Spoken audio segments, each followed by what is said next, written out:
कल्पना कीजिए, सिर्फ 2 किलोग्राम का वजन, मतलब ये एक नवजात शिशु के वजन से भी कम है ना? बिल्कुल। हम अक्सर सोचते हैं कि इंसान का शरीर बहुत मजबूत है, किसी चट्टान की तरह, लेकिन ये विश्वास करना मुश्किल है कि केवल 2 किलोग्राम का दबाव एक इंसान की जान लेने के लिए काफी है। सही कहा, और यही बात इस पूरे विषय को इतना गंभीर बनाती है। हाँ, तो मेडिकल साइंस और फॉरेंसिक मेडिसिन के इस सफर में, जहां हम परीक्षा की तैयारी कर रहे छात्रों के लिए सबसे जटिल विषयों को डिकोड कर रहे हैं, आज के इस गहरे विश्लेषण का विषय है हैंगिंग, यानी फांसी। हमारा उद्देश्य उन सारे शारीरिक, वैज्ञानिक और मेडिको लीगल सुरागों को समझना है जो मौत के बाद शरीर पीछे छोड़ जाता है। और ये 2 किलो वाली बात सचमुच इस पूरे विषय का केंद्र है। देखिए, फॉरेंसिक दृष्टि से हैंगिंग को समझना कोई सीधा गणित नहीं है। मतलब? इसमें काफी सारे पेंच हैं। बिल्कुल। अगर हम इसकी एक सटीक परिभाषा तय करें तो हैंगिंग मैकेनिकल एस्फिक्सिया, जिसे सांस रुकना कहते हैं, उसका वो रूप है जहां शरीर को एक लिगेचर यानी किसी फंदे या रस्सी के सहारे लटकाया जाता है। अच्छा, तो लिगेचर का मतलब कोई भी चीज हो सकती है जिससे गला कसा जाए? हाँ, कपड़े का टुकड़ा, तार, कुछ भी। और इसमें सबसे अहम बात यह है कि गर्दन पर जो दबाव पड़ता है उसे बाहर से कोई और नहीं लगाता। वो तो खुद के शरीर का वजन होता है। एकदम सही। वो दबाव उसी इंसान के शरीर के वजन से पैदा होता है। तो अगर शरीर का अपना वजन ही मौत का कारण बन रहा है, तो इसका मतलब ये हुआ कि शरीर किस तरह लटक रहा है, इससे बहुत फर्क पड़ता होगा। शरीर हवा में झूल रहा है या जमीन को छू रहा है, क्या इस आधार पर इसे बांटा जाता है? हाँ, इसे मुख्य रूप से 2 तरीकों से वर्गीकृत किया जाता है। पहला है लटकने की स्थिति यानी सस्पेंशन। एक होता है कंप्लीट हैंगिंग, जहां शरीर का पूरा वजन हवा में होता है। मतलब पैर जमीन से बिल्कुल नहीं टकराते? बिल्कुल।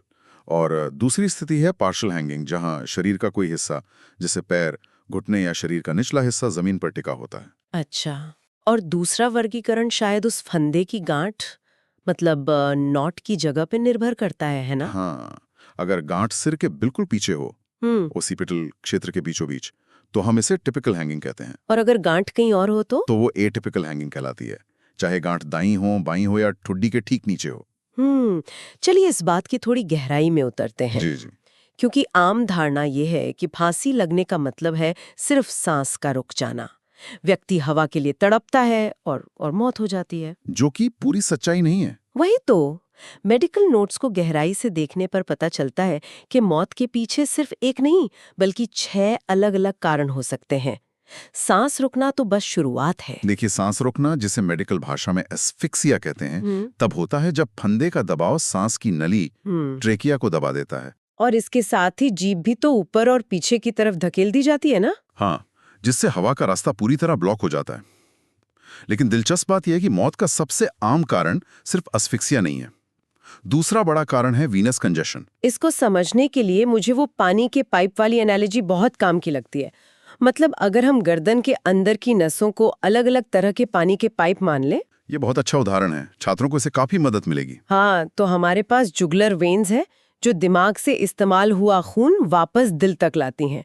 ये बहुत ही नर्म रबर के पाइप की तरह होती हैं और इन नर्म पाइपों को ब्लॉक करने के लिए बहुत ही मामूली ताकत चाहिए। वही 2 किलोग्राम जिसका आपने शुरुआत में जिक्र किया था। बिल्कुल, और यहीं से वीनस कंजेशन की शुरुआत होती है ना? हाँ, जब फंदा गर्दन पर सिर्फ 2 किलो का दबाव डालता है तो वे जुगुलर वेन्स ब्लॉक हो जाती हैं।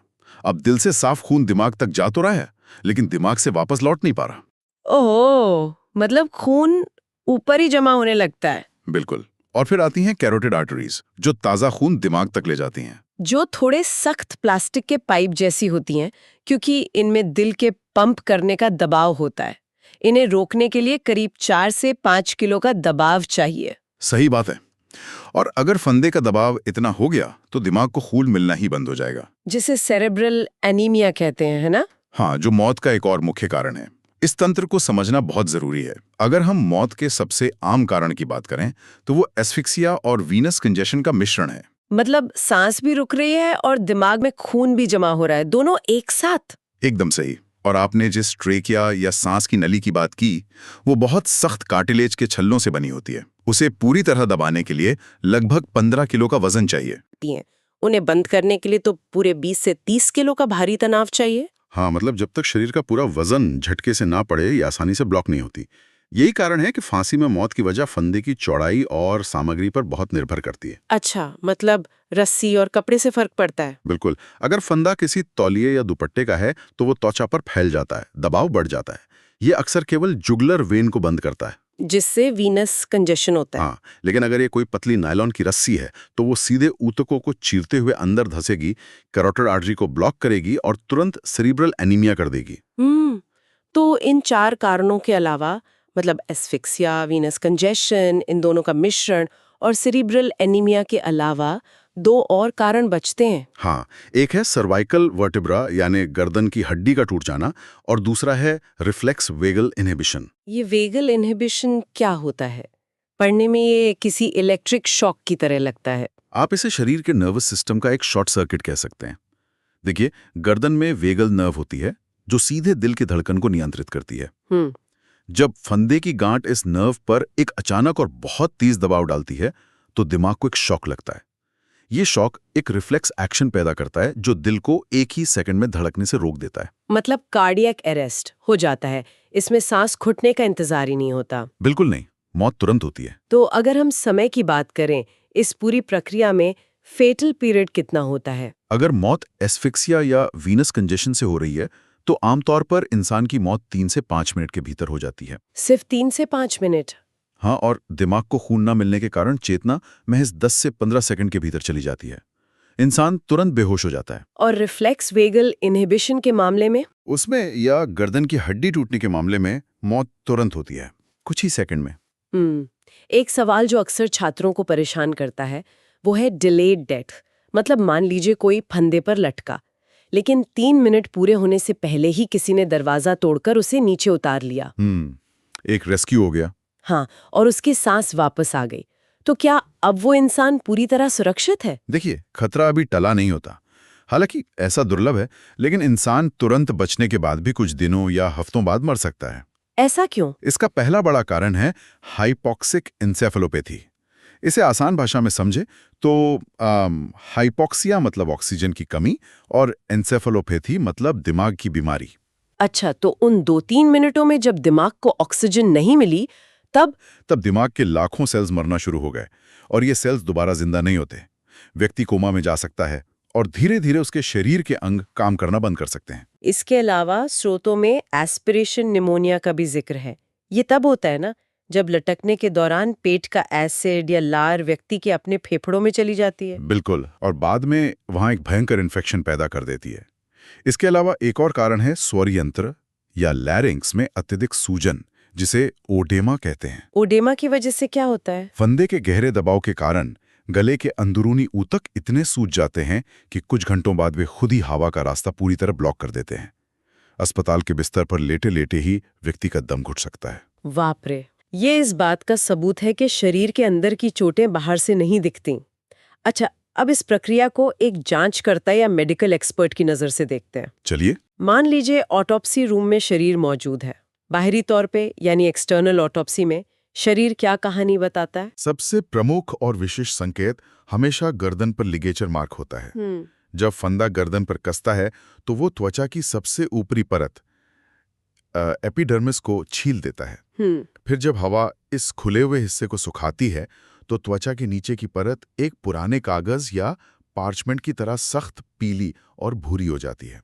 ये मार्क फंदे की बनावट की हूबहू नकल उतार लेता है। और जहां गांठ होती है वहां इस लिगेचर मार्क का आकार बदल जाता है ना, ये उल्टे वी की तरह ऊपर की तरफ खिंचा हुआ दिखता है।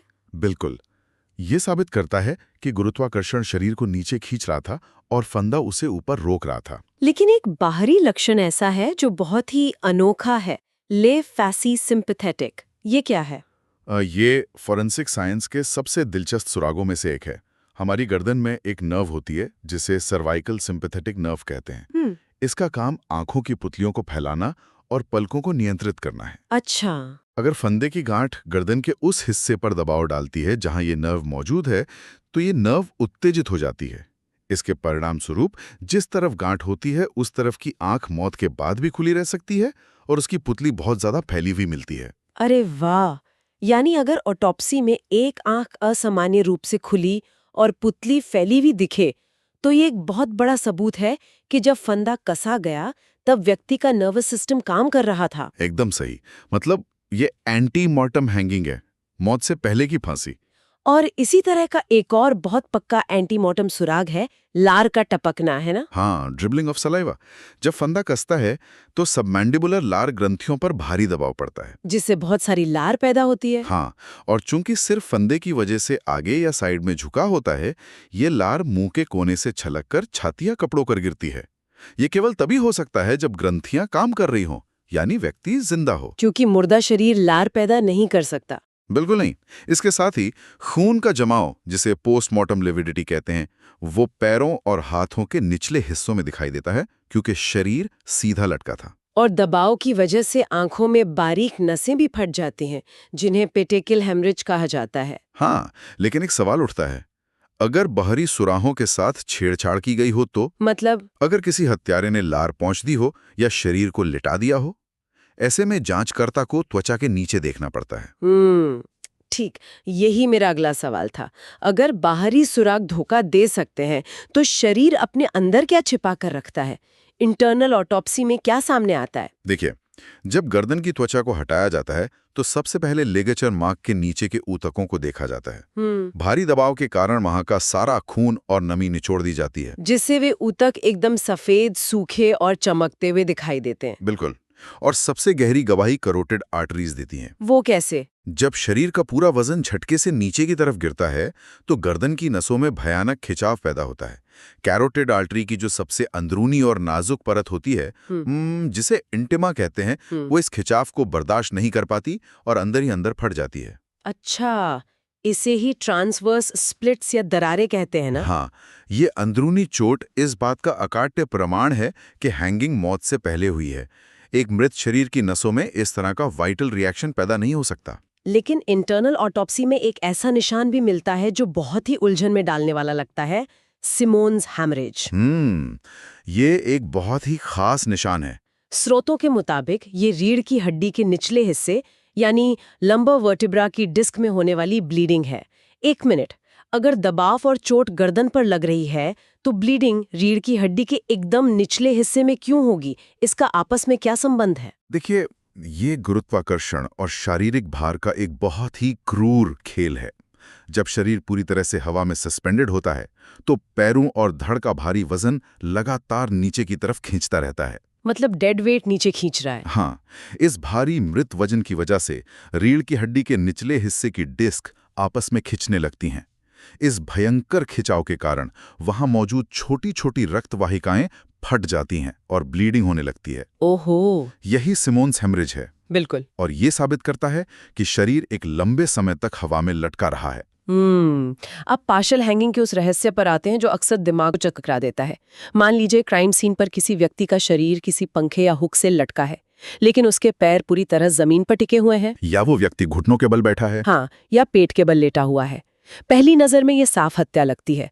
कोई भी सोचेगा कि अगर पैर जमीन पर हैं तो इंसान फंदा क्यों नहीं खोल लेता, वो खड़ा क्यों नहीं हो जाता? ये सवाल हर नए फॉरेंसिक जांचकर्ता के मन में आता है। तो सिर्फ बैठने या लेटने से हैंगिंग कैसे हो सकती है? अगर हम वापस उस पानी के पाइप वाले विज्ञान पर जाएं, तो ये रहस्य तुरंत सुलझ जाता है। देखिए, एक औसत वयस्क इंसान के सिर का वजन लगभग 5 से 6 किलो होता है। और जुगुलर वेन को ब्लॉक करने के लिए सिर्फ 2 किलो और कैरोटिड आर्टरी को ब्लॉक करने के लिए सिर्फ 4-5 किलो दबाव चाहिए। एकदम सही। तो अगर कोई व्यक्ति फंदा गले में डालकर सिर्फ आगे की तरफ झुक जाता है या घुटनों के बल बैठ जाता है तो उसके शरीर के बाकी वजन की कोई जरूरत ही नहीं है। मतलब उसके सिर का वजन ही काफी है। हाँ, उस 5-6 किलो के सिर का वजन ही इतना दबाव बना देता है कि जुगुलर और कैरोटिड वेन्स तुरंत ब्लॉक हो जाती हैं। दिमाग को खून जाना बंद होता है और 10 से 15 सेकंड के भीतर व्यक्ति बेहोश हो जाता है। और एक बार चेतना गई तो वो चाहकर भी खुद को सीधा नहीं कर सकता। बिल्कुल। ये रोंगटे खड़े कर देने वाला है कि हमारा शरीर कितनी आसानी से हार मान लेता है। लेकिन पार्शियल हैंगिंग की स्थिति में एक और जटिलता आती है, वर्टिब्रल आर्टरीज की वजह से। हाँ, क्योंकि सिर के 5-6 किलो के वजन से सामने की कैरोटिड और जुगुलर तो बंद हो गई, लेकिन वर्टिब्रल आर्टरीज रीढ़ की हड्डियों के बीच सुरक्षित होती हैं। उन्हें ब्लॉक होने के लिए तो 20 किलो वजन चाहिए ना। सही कहा। इसलिए पार्शियल हैंगिंग में वे खुली रहती हैं और लगातार खून को दिमाग में पंप करती रहती हैं। अच्छा, तो खून अंदर तो जा रहा है लेकिन जुगुलर वेन बंद होने से वापस नहीं आ पा रहा। और इसके कारण चेहरे पर अत्यधिक खून जमा हो जाता है, चेहरा नीला या गहरा लाल हो जाता है और आंखों में पिटेकियल हैमरेज बहुत भारी मात्रा में दिखता है। और मेडिको लीगल नजरिए से ये पार्शियल हैंगिंग एक बहुत बड़ा सुराग है। इस तरह की असामान्य स्थितियां जैसे घुटनों के बल बैठना या लेटे हुए होना लगभग हमेशा आत्महत्या की ओर ही इशारा करती हैं। बिल्कुल, क्योंकि कोई हत्यारा किसी को इस तरह से मार कर नहीं छोड़ेगा। वो हमेशा शरीर को पूरी तरह हवा में लटकाने की कोशिश करेगा ताकि वो आत्महत्या लगे। आप बिल्कुल सही दिशा में सोच रही हैं। हैंगिंग के मामलों में ये तय करना सबसे बड़ी चुनौती है कि ये सुसाइड है, होमिसाइड है या एक्सीडेंट है। सुसाइडल हैंगिंग सबसे आम है। और एक्सीडेंटल हैंगिंग? एक्सीडेंटल हैंगिंग बहुत ही खास परिस्थितियों में होती है, जैसे कोई बच्चा खेलते हुए रस्सियों के झूले में उलझ जाए या कोई मजदूर ऊंचाई पर काम करते हुए गिरे और उसकी सेफ्टी बेल्ट उसके गले में फंस जाए। लेकिन होमिसाइडल हैंगिंग यानी किसी को फांसी पर लटकाकर मार देना, ये कितना संभव है? देखिए, एक अकेले इंसान के लिए किसी होशमंद स्वस्थ व्यक्ति को जबरदस्ती फांसी पर लटकाना लगभग नामुमकिन है। पीड़ित अपने बचाव में पूरी ताकत से संघर्ष करेगा। तो क्राइम सीन पर संघर्ष के निशान मिलेंगे? हाँ, क्राइम सीन अस्त व्यस्त मिलेगा और पीड़ित के शरीर पर खरोंचें और कपड़े फटे हुए मिलेंगे। होमिसाइडल हैंगिंग तभी मुमकिन है जब पीड़ित पहले से बेहोश हो, भारी नशे में हो या कई लोगों ने मिलकर उस पर काबू पाया हो। और यहीं पर वो स्थिति आती है जिसे पोस्टमार्टम हैंगिंग कहते हैं। मतलब किसी की हत्या गला घोटकर या जहर देकर कर दी गई और फिर उसे फांसी पर लटका दिया गया ताकि पुलिस को लगे कि ये आत्महत्या है। ये बहुत आम चाल है। तो एक मेडिकल परीक्षण इस झूठ को कैसे पकड़ता है? इस झूठ को पकड़ने के लिए ही वो वाइटल रिएक्शन देखा जाता है। मृत शरीर कभी प्रतिक्रिया नहीं देता। अगर शरीर को मरने के बाद लटकाया गया है तो सबसे पहले लार नहीं टपकेगी, क्योंकि ग्रंथियां काम नहीं कर रही हैं। बिल्कुल। दूसरा, फंदे के निशान के किनारों पर कोई लालिमा या ताज़ा ब्लीडिंग नहीं मिलेगी। कैरोटिड आर्टरी के अंदर वो ट्रांसवर्स स्प्लिट्स नहीं मिलेंगी। और एक बात, और मरे हुए भारी शरीर को जब लटकाने के लिए खींचा जाएगा तो शरीर या जमीन पर घसीटने के निशान जरूर छूट जाएंगे ना? एकदम सही, ड्रैगिंग मार्क जरूर मिलेंगे। यानी फंदे का निशान तो बन जाएगा लेकिन अंदरूनी ऊतक साफ बता देंगे कि जब ये दबाव पड़ा तब दिल धड़कना बंद कर चुका था। हाँ, विज्ञान झूठ नहीं बोलता। अब इस विषय को पूरी तरह समेटने से पहले दो बहुत ही विशिष्ट प्रकार की हैंगिंग को समझना जरूरी है। लिंचिंग और जुडिशियल हैंगिंग दोनों ही इंसानों द्वारा इंसानों को दी जाने वाली फांसी है, लेकिन दोनों का आधार बिल्कुल अलग है। देखिए, लिंचिंग एक पूरी तरह से गैर कानूनी और आपराधिक कृत्य है। ये एक होमोसाइडल हैंगिंग है जिसे एक बेकाबू और गुस्साई भीड़ अंजाम देती है। मैंने पढ़ा है कि इसका नाम अमेरिका के कैप्टन विलियम लिंच के नाम पर पड़ा है। हाँ, जो 18वीं सदी में बिना किसी कोर्ट कचहरी के संदिग्ध लोगों को भीड़ के हाथों फांसी की सजा दे दिया करते थे। और इसके बिल्कुल विपरीत है जुडिशियल हैंगिंग। ये अदालत के आदेश पर एक पूरी तरह से नियंत्रित, मापी गई और कानूनी प्रक्रिया के तहत दी जाती है। फोरेंसिक नजरिए से जुडिशियल हैंगिंग का वैज्ञानिक पहलू बहुत ही अलग है ना? बहुत अलग। इसमें सिर्फ एस्फिक्सिया या सांस रुकने का इंतजार नहीं किया जाता। ये इस तरह डिजाइन की जाती है कि मौत तुरंत और बिना दर्द के हो। तो ये कैसे काम करता है? इसमें दो सबसे अहम फैक्टर होते हैं, रस्सी का ड्रॉप और गांठ की स्थिति। व्यक्ति के वजन और उम्र की गणना करके रस्सी की लंबाई तय की जाती है ताकि उसे 5 से 7 मीटर का एक तेज झटकेदार ड्रॉप मिल सके। और वो गांठ कहाँ होती है? फंदे की भारी पीतल की गांठ को ठीक दाहिने जबड़े के नीचे यानी सबमेंटल एरिया में सेट किया जाता है। तो जब वो ड्रॉप खत्म होता है और अचानक रस्सी कसती है तो शरीर के उस तेज गिरते हुए वजन और गांठ की उस विशिष्ट स्थिति के कारण गर्दन एक झटके में पीछे और साइड की तरफ मुड़कर खिंचती है। और उस भयानक फोर्स के कारण गर्दन की दूसरी, तीसरी या चौथी हड्डी C2, C3, C4 वर्टेब्रा तुरंत टूट जाती है या अपनी जगह से खिसक जाती है। इसे मेडिकल भाषा में हैंगमैन फ्रैक्चर कहा जाता है। इस फ्रैक्चर का नतीजा ये होता है कि हड्डियों के बीच मौजूद जो स्पाइनल कॉर्ड और सबसे अहम ब्रेन स्टेम है, खासकर पॉन्स और मेड्यूला, वो बुरी तरह कुचल जाते हैं या फट जाते हैं। बिल्कुल। और चूंकि मेड्यूला ही हमारे सांस लेने की प्रक्रिया और दिल की धड़कन को कंट्रोल करता है, इसके फटते ही नर्वस सिस्टम का पूरा मेन स्विच एक झटके में ऑफ हो जाता है। मतलब व्यक्ति तुरंत बेहोश हो जाता है, उसे दर्द का एहसास नहीं होता और मौत तत्काल हो जाती है। हाँ, यहाँ वीनस कंजेशन या 5 मिनट के फेटल पीरियड का कोई सवाल ही नहीं होता। ये एक मैकेनाइज्ड डेथ है। तो परीक्षा की तैयारी के इस सफर में जब हम हैंगिंग के इन सभी पहलुओं को एक साथ रखकर देखते हैं तो पूरी तस्वीर साफ हो जाती है। वो 2 किलो का दबाव जो ग्यूगुलर वेन को ब्लॉक कर देता है और पार्शियल हैंगिंग की गुत्थी सुलझाता है, वो लार का टपकना और ले फेसिस सिंपैथेटिक का सुराग, कैरोटिड आर्टरी के अंदरूनी दरारें और सीमॉन्स हेमरेज, ये सिर्फ तथ्य नहीं है, ये वो औजार है जिनसे एक डॉक्टर हत्या और आत्महत्या के बीच का फासला तय करता है। और जब आप इन सब चीजों का विश्लेषण करते हैं तो ये बात बहुत गहराई से समझ में आती है कि बाहरी सुराखों को कोई भी हत्यारा मिटा सकता है, लेकिन शरीर के अंदरूनी ऊतक कभी झूठ नहीं बोलते।